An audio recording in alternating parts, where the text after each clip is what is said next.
నిన్నటి నుంచి tremendous response అండి ఫిల్మ్‌కి. రిలేటివ్స్ దగ్గర నుంచి, ఫ్రెండ్స్ దగ్గర నుంచి.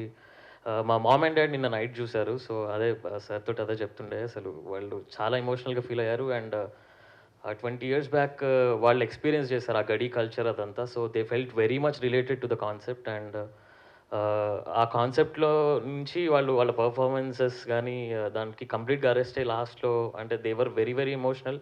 And which actually happens in my case. Like నా ఫిల్మ్స్ చూసి వాళ్ళు ఎమోషనల్ అయింది this is the very first time.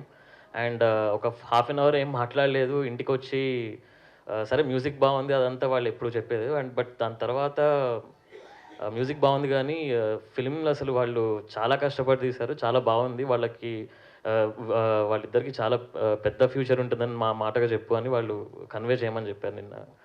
So, and also director గారికి ఫ్యామిలీ నుంచి అందరి నుంచి విషెస్ అండి. అండ్ సో, ఒక హానెస్ట్ ఫిల్మ్ అండి. I'm very, very proud to be associated. So, అందరూ చాలా కష్టపడ్డారు. వాళ్ళు పడిన కష్టం ముందు మేము చేసింది చాలా తక్కువనే ఫీల్ అవుతున్నాం. So, please encourage good concepts అంటే గుడ్ ఫిల్మ్స్.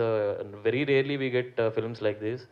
అంటే ఒక మంచి ఇంటెన్షన్ తోటి ఫిల్మ్స్ అంటే జస్ట్ ఒక ఫైట్‌లు, సాంగ్స్ అన్నట్టుగా కాకుండా very rarely do we get like in Telugu industry అయితే ఈ మధ్య మంచి ఫిల్మ్స్ వస్తున్నాయి. This is definitely going to top the list అండి. అండ్ మహేంద్ర గారు is going to go places after this film. And so, because తనకున్న క్లారిటీ అంటే ఒక మ్యూజిక్ కంపోజర్‌కి ఎంతవరకు చెప్పాలి అంతవరకే చెప్తారు. అంటే and he lets me work on some stuff and విని దాని తర్వాత జడ్జ్ చేస్తారు. ఎప్పుడు గాని ఒక రిఫరెన్సెస్ ఇవ్వటం. At the same time Madras Sridhar garu he has an audio label. Yet he is very confident on my work. అంటే ఫస్ట్ నుంచి కూడా let him try, let him do first. దాని తర్వాత మనం చెప్దాం అన్నట్టుగా ఒక మంచి లిరిక్స్ ఇచ్చిన గోరేటి గారు, రామ్ జోగయ్య శాస్త్రి గారు, శ్రేష్ఠ అండ్ వీళ్ళ ముగ్గురు లిరిసిస్ట్‌ల వల్లనే సాంగ్స్ యాక్చువల్లీ కొంచెం ఎక్కువ ఎలివేట్ అయ్యాయి. బికాజ్ ఇలాంటి పీరియడ్ ఫిల్మ్స్‌కి ఏం చెప్తున్నాం అనేది కరెక్ట్‌గా తెలియాలి. బికాజ్ 1980s పీరియడ్ ఫిల్మ్ కాబట్టి ఆ టైంలో సాహిత్యం ఎలా ఉంటది because I had absolutely no clue. అంటే ఒక లిరిక్స్ వచ్చిన తర్వాతనే I had to compose tunes because songs బాగున్నాయంటే చాలా credit goes to the lyric writers and also my musicians అండి.